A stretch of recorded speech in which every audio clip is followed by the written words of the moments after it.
आज हम लोग क्लास 12th की एनसीईआरटी की एक इम्पॉर्टेंट टॉपिक ह्यूमन रिप्रोडक्शन पर डिस्कस करेंगे। ये चैप्टर 3rd है। अगर आप क्लास 12th की एनसीईआरटी को देखेंगे तो उसकी बायोलॉजी में तीसरा चैप्टर है ह्यूमन रिप्रोडक्शन का। इस चैप्टर को जब मैं अपने तरीके से देखता हूं तो मुझे लगता है कि ये एक ऐसा चैप्टर है जो कि नॉर्मल एक स्टूडेंट को तो पढ़ना ही चाहिए, प्लस हमारी अपनी बेसिक नॉलेज के लिए भी बहुत ज़रूरी है कि इस चैप्टर पर हमारा कमांड बने। जैसे आप सभी जिस एज ग्रुप में हैं, आप सभी के लाइफ में तमाम ऐसे क्यूरियोसिटीज़ होंगे जिसको क्लियर करने के लिए आप सोचते होंगे कि आप किससे बात करेंगे। ऐसी चीज़ें आपके दिमाग में आती होंगी जिस पर आप सबसे बात नहीं कर सकते होंगे। तो मैं उस सारी चीज़ों को ध्यान में रखते हुए इस चैप्टर को आगे बढ़ाऊंगा और ये कहीं ना कहीं आपकी जनरल नॉलेज को भी बढ़ाएगा और एग्जाम के पॉइंट ऑफ व्यू से तो ये इंपॉर्टेंट है ही चैप्टर। इसमें जब हम बात करते हैं तो बहुत सारी बातें हमारे दिमाग में आती हैं। जैसे कई बार आप लोग सुनते होंगे कि एक फीमेल केवल 45 ईयर्स तक ही प्रेग्नेंट हो सकती हैं, जबकि एक मेल पूरी life even up to 75 years तक की जो भी उनकी लाइफ होती है तब तक वो फादर बन सकते हैं। लेकिन मदर यानी एक लेडी केवल प्रेग्नेंट हो सकती है 45 ईयर्स तक, जबकि मेल कभी भी मेल कभी भी फर्टिलाइज कर सकते हैं। उनकी जो रिप्रोडक्शन कैपेबिलिटी है वो 75 ईयर्स तक होती हैं। जब तक उनकी लास्ट स्टेज होती लाइफ की तब तक उनकी बनी रहती है। तो ऐसा क्यों होता है, इसके पीछे क्या रीज़न है, इन सारी चीज़ों को हम लोग आगे डिस्कस करेंगे। हम देखने की कोशिश करेंगे ह्यूमन में मेल और फीमेल के बीच में क्या डिफरेंस होता है, रिप्रोडक्शन का जो पैटर्न है उसमें क्या क्या अंतर होते हैं, उन सारी बातों पर हम चर्चा करेंगे। लेकिन अभी हम टू द पॉइंट चलें तो हम बेसिक कुछ इंफॉर्मेशन आपको देना चाहते हैं। इस चैप्टर में जब हम आगे बढ़ेंगे तो हम मेल और फीमेल दोनों के रिप्रोडक्टिव सिस्टम के बारे में चर्चा करेंगे। हम जानते हैं कि ह्यूमन बीइंग हम सभी सेक्सुअल रिप्रोडक्शन के द्वारा अगली जनरेशन को प्रोड्यूस करते हैं। तो अगली जनरेशन के लिए जरूरी है कि रिप्रोडक्शन किया जाए, और ये रिप्रोडक्शन का मोड क्या होता है, सेक्सुअल रिप्रोडक्शन। इसका मतलब यह है कि हम सभी विविपैरस हैं। आपको पता है ना, एक यंग वंस को हम जन्म देते हैं, इसमें एग का कोई ओविपेरस होता है। ये सारी चीजें हम एनिमल किंगडम में जो बातें पढ़े हुए हैं उन्हीं सारी चीजों को हम यहां पर एक बार फिर से रिवाइज कर रहे हैं कि विविपैरस क्या होता है। आप जानते हैं ना, जिसमें सीधे यूट्रस में डेवलपमेंट होने के बाद यंग वंस को डिलीवर किया जाता है, तो वो विविपैरस एनिमल होते हैं। हम विविपैरस हैं। सेक्सुअल रिप्रोडक्शन के द्वारा अगली जनरेशन प्रोसीड करती है, अगली जनरेशन आती है, और ये जरूरी भी है। आप जानते हैं कि लाइफ को अगर सर्वाइव करना है तो इंसान की तो लाइफ स्पैन होती है एक टाइम ड्यूरेशन के बाद हम इस दुनिया में नहीं होंगे, लेकिन हमारे जो स्पर्म और ओवम के फर्टिलाइजेशन से बनने वाली जनरेशन फिर आगे लाइफ को प्रोसीड करती है। यही वजह है कि बहुत लंबे समय से ह्यूमन का या किसी भी एनिमल का एक्सिस्टेंस इस अर्थ पर पॉसिबल हो सका है। बात करें इसमें रिप्रोडक्टिव फेज की, तो ह्यूमन में एक खास बात होती है कि प्यूबरिटी के बाद ही रिप्रोडक्शन की कैपेबिलिटी आती है। आप जानते हैं ना, आप जिस फेज में हैं वो कहीं ना कहीं आप इसी एज ग्रुप में आते हैं। आपने देखा होगा कि पुराने जमाने में क्या होता था, शादियां बहुत पहले हो जाती थीं, कम उम्र में हो जाती थीं। तो उस समय क्या होता था और आज के डेट में क्या डिफरेंसेस हैं, गवर्नमेंट ने क्यों लगातार प्रयास किया है कि एक प्रॉपर एज के बाद ही शादी हो, मैरिजेस हो। उसके पीछे रीजन ये है कि रिप्रोडक्शन की कैपेबिलिटी प्यूबरिटी में तो आने लगती है, लेकिन एक मदर को यूट्रस के भीतर बेबी को, फीटस को, एम्ब्रियो को प्रॉपर डेवलपमेंट के लिए यूट्रस का भी डेवलपमेंट होना जरूरी होता है। इसीलिए कहा जाता है कि 18 ईयर्स के बाद ही किसी फीमेल की शादी होनी चाहिए। हालांकि वो इससे पहले भी प्रेग्नेंट हो सकती हैं, लेकिन प्रॉब्लम ये होगा कि यूट्रस पूरी तरीके से डेवलप नहीं होगा, वो एम्ब्रियो को होल्ड करने के लिए पूरी तरीके से प्रॉपर वहाँ उतना डेवलपमेंट नहीं होता है। इसलिए कोशिश की जाती है कि एक प्रॉपर एज के बाद ही मैरिजेस हों और कोई भी फीमेल कंसीव करें। जबकि हमने बताया आपको कि रिप्रोडक्टिव फेज वैसे तो प्यूबरिटी से पहले ही स्टार्ट हो जाती है। अब बात करें कि इस पूरे स्टेप्स में मान लीजिए प्यूबरिटी के स्टेज से ही किसी के भीतर भी रिप्रोडक्शन की क्षमता स्टार्ट हो जाती है। ये कब तक जाती है, फीमेल में 45 ईयर्स तक जाती है। मेल में कब तक जाती है, male throughout life puberty के बाद वो अपने स्पर्म के प्रोडक्शन की कैपेबिलिटी बनी रहती है। इसलिए अक्सर आप न्यूज़ में देखते होंगे कोई 70 ईयर्स में फादर बन जाते हैं। तो ये बात कोई असंभव नहीं है मेल के लिए।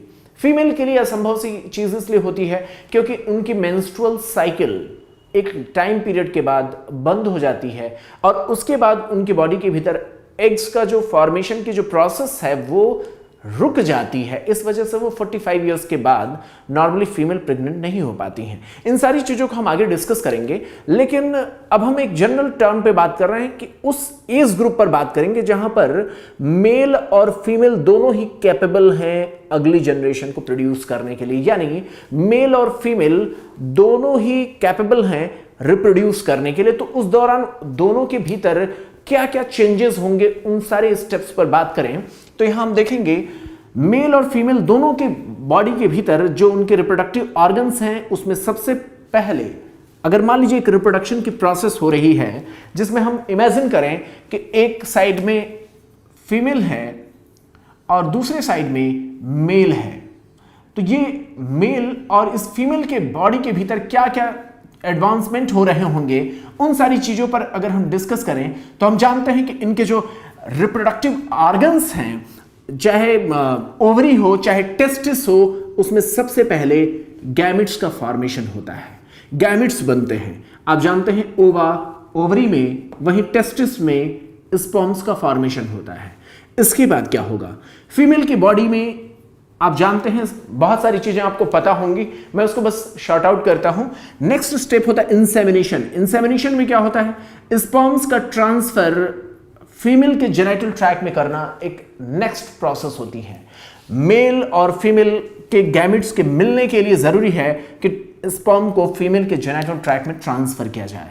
तीसरी प्रोसेस होती है फर्टिलाइजेशन की। फर्टिलाइजेशन की प्रोसेस में मेल का गैमेट यानी स्पर्म फीमेल के गैमेट यानी ओवम के साथ फ्यूज करता है और इस दौरान बनता क्या है जाइगोट। ये सारी चीजें आप जानते हैं, मेरे साथ साथ आप नोट करते हुए चलें, आपके नोट्स पूरे हो जाएंगे।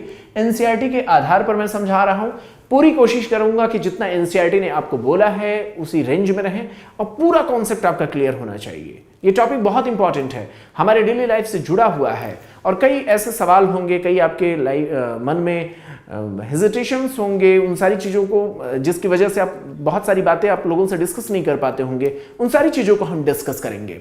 यहाँ देखें इम्प्लांटेशन, अगली प्रोसेस होती है इम्प्लांटेशन। जाइगोट बन गया, फीमेल के बॉडी के भीतर स्पर्म इंसर्ट करके उसके बाद वहां पर क्या हुआ स्पर्म का ओवम के साथ फर्टिलाइजेशन होने से जाइगोट बन गया। उसके बाद क्या होगा एम्ब्रियोनिक डेवलपमेंट स्टार्ट हो जाएगा जिसको हम कहते हैं इम्प्लांटेशन। अगली प्रोसेस क्या होगा जाइगोट के बाद अगले जो एम्ब्रियोनिक डेवलपमेंट स्टार्ट होंगे उसमें इनिशियल जो स्टेज होगा जिसमें हम कहते हैं ब्लास्टोसिस्ट का जा करके फर्दर फीमेल के यूट्रस में जा करके उसको चिपकने की प्रोसेस हम इम्प्लांटेशन कहते हैं। आप जानते हैं ना अभी हम इस यूट्रस के भीतर बेबी का डेवलपमेंट होता है, तो इसमें हम इस तरीके से इम्प्लांटेशन को समझ सकते हैं कि इनिशियल जो ब्लास्टोसिस्ट है वो किस तरीके से यूट्रस पर जाकर के चिपकेगा, उसको हम कहते हैं इम्प्लांटेशन। इस पूरे हर एक प्रोसेस को, हर एक टॉपिक को हम डिस्कस करेंगे, इसलिए घबराने की जरूरत नहीं है कि फर्टिलाइजेशन हुआ कहां पर होगा, ये कैसे यूट्रस में जाकर के उसकी वॉल को अटैच कैसे होगा, उन सारी चीजों को हम डिस्कस करेंगे। तो ये एम्ब्रियोनिक डेवलपमेंट स्टार्ट होता है इम्प्लांटेशन में, जिसमें वो जाकर के इम्प्लांट होता है। अर्ली एम्ब्रियो फीमेल के यूट्रस से जाकर के अटैच हो जाता है। इन सारी बातों को हम वन बाय वन करके डिस्कस करेंगे। नेक्स्ट स्टेप होता है जेस्टेशन। जेस्टेशन में क्या होता है, या गैस्ट्रेशन या जेस्टेशन जो भी आप कह रहे हैं, इसमें क्या होता है फर्दर एम्ब्रियोनिक डेवलपमेंट स्टार्ट होता है। एम्ब्रियो एक बार यूट्रस से चिपक गया, फिर उसके बाद वो लगातार वहीं पर प्लेसेंटा के माध्यम से वहां न्यूट्रिशन गेन करता है और आगे की पूरी प्रोसेस, डेवलपमेंटल प्रोसेस यूट्रस के भीतर होती है। ये चीज़ें आपको दिमाग में होनी चाहिए। आप जानते हैं अगर हम बात करें इसे, हम फीमेल का जेनिटल ट्रैक अगर मैं कहूँ तो हम जानते हैं ना सीमेन को इंसर्ट किया जाता है, उसके बाद सीमेन में होते हैं स्पर्म। मैं एक रफ डायग्राम बना रहा हूँ और उसके बाद ये जा करके यहाँ पर मैं आपको यूट्रस रफली बना रहा हूँ। इसके बाद होता है फैलोपियन ट्यूब, और यहाँ पर ये आप फैलोपियन ट्यूब में फर्टिलाइजेशन होता है। फर्टिलाइजेशन के बाद ये जो इनिशियल एम्ब्रियोनिक जो डेवलपमेंट ये लगातार फिर ये नीचे की ओर उतरता है और फर्दर डेवलपमेंट के स्टेजेस में ये यूट्रस से जाकर के अटैच होता है और पूरा का पूरा न्यूट्रिएंट्स जो अर्ली एम्ब्रियो जब यहाँ आकर के अटैच हो जाता है तो उसके बाद की पूरी लाइफ में ये न्यूट्रिएंट्स यूट्रस से ही गेन करता है, यूट्रस से अटैच होकर के गेन करता है। कैसे गेन करेगा उन सारे टेक्निकल पॉइंट्स को हम डिस्कस करेंगे और यहीं पर ये फर्दर ग्रोथ करके एक प्रॉपर फीटस के रूप में डेवलप होता है और बाद में ये फीमेल जेनिटल ट्रैक्ट से ही ये डिलीवर होता है। तो इस अगली प्रोसेस को हम कहते हैं पार्च्यूरेशन। तो पार्च्यूरेशन क्या होगा? Delivery of the baby. तो ये सारे स्टेजेस आपको समझ में आ गए होंगे। पहले दोनों के जो रिप्रोडक्टिव ऑर्गन्स हैं, ओवरी और टेस्टिस, उसमें गैमेट्स का डेवलपमेंट, फिर फीमेल की बॉडी में ह्यूमन के मेल के स्पर्म को डालने के लिए इंसेमिनेशन, फिर उनका फर्टिलाइजेशन, फिर फर्टिलाइजेशन के बाद वो धीरे से, फर्टिलाइजेशन मैंने आपको बताया था फैलोपियन ट्यूब में होता है, उसके बाद वो उतर करके आता है, उसके बाद वो धीरे धीरे डिसेंड करता है, फर्टिलाइज्ड जो जाइगोट है वो धीरे धीरे डिसेंड करता है और डिवाइड भी करता रहता है। वो आ करके जाइगोट नीचे उतरते हुए यूट्रस में जाकर के अटैच हो जाता है, जिसको हम इम्प्लांटेशन कहते हैं। वहां पर लगातार ग्रोथ करता है, जिसे हम जेस्टेशन कहते हैं। और उसके बाद एक निश्चित टाइम ड्यूरेशन के बाद जब वो फुल्ली मैच्योर्ड हो चुका हुआ, जब फुल्ली मैच्योर हो चुके जो फीटस है उसको बॉडी से बाहर किया जाता है, जिसे हम पार्च्यूरेशन कहते हैं। तो एक टर्म आपके दिमाग में आता होगा, कई बार आप सुनते हैं एम्ब्रियो क्या है, फीटस क्या है ना, और इन्फेंट्स किसे कहते हैं, फिर उसके बाद हम चाइल्ड किसे कहेंगे, ये सारे टर्म्स आपके दिमाग में आते होंगे। तो एक एज ए डॉक्टर मैं आपको कुछ बातें बताना चाहता हूं ताकि आप थोड़ा टेक्निकल टर्म्स आप समझ लें। प्रेगनेंसी में जब जाइगोट बनता है, यानी फर्टिलाइजेशन हो चुका है, जाइगोट बन चुका है, तो जाइगोट के बाद आगे वो लगातार मल्टीप्लाई करते रहेंगे वो सेल्स, और अप टू 8 वीक्स तक के डेवलपमेंटल स्टेजेस में जो भी पार्ट्स आएंगे, जो भी मल्टीप्लाइड सेल्स होंगे, अप टू 8 वीक्स तक वो एम्ब्रियो कहलाते हैं। और वो 8 वीक्स के बाद एम्ब्रियो के बजाय हम उन्हें फीटस कहते हैं। तो अप टू 8 वीक्स हम क्या कहते हैं? जाइगोट से अप टू 8 वीक एम्ब्रियो हम कहते हैं। जितने भी सेल स्टेजेस होंगी, जैसा भी सेल्स मल्टीप्लाई होकर के जाएंगे, उनका जनरल नाम एम्ब्रियो ही रहेगा। 8 वीक्स के बाद हम फीटस कहते हैं। फिर क्या होगा? ये फर्दर जो है, ये जब डिलीवर होता है बॉडी से, तो हम डिलीवरी के 4 वीक्स तक हम इन्फेंट्स कहते हैं। उसके बाद इन्फेंट्स जो नाम दिया जाता है वो अप टू 4 वीक्स तक के लिए हम कहते हैं इन्फेंट्स। और फीटस हम कब बोलते हैं? अब आफ्टर 8 वीक्स। ये टर्म याद रहना चाहिए। जैसे जाइगोट बन गया, जाइगोट फिर फर्दर क्या होगा? मल्टीप्लाई करते हुए मल्टी सेलुलर स्ट्रक्चर बनाएगा। ये अप टू 8 वीक्स तक एम्ब्रियो कहे जाएंगे। जितने भी सेल स्ट्रक्चर बनेंगे जाइगोट से डिवाइड हो करके, उनका जनरल नाम हम एम्ब्रियो रखते हैं। 8 वीक के बाद हम इसका नाम बदल देते हैं, हम इन्हें फीटस कहने लगते हैं। और जब बच्चा, जब यंग वंस जब बॉडी से जब बाहर डिलीवर होते हैं, तो डिलीवरी के अप टू 4 वीक्स तक हम उन्हें इन्फेंट्स कहते हैं।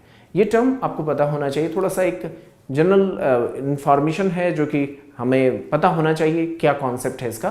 तो इस तरीके से हमने एक लेआउट बनाया, हमें इस चैप्टर में कैसे एंटर करना है। यही हमारे हेडिंग्स होंगे और इन्हीं हेडिंग्स की मदद से हम इस पूरे चैप्टर में जाएंगे, 1 बाय 1 हर एक कॉन्सेप्ट को क्लियर करने की कोशिश करेंगे।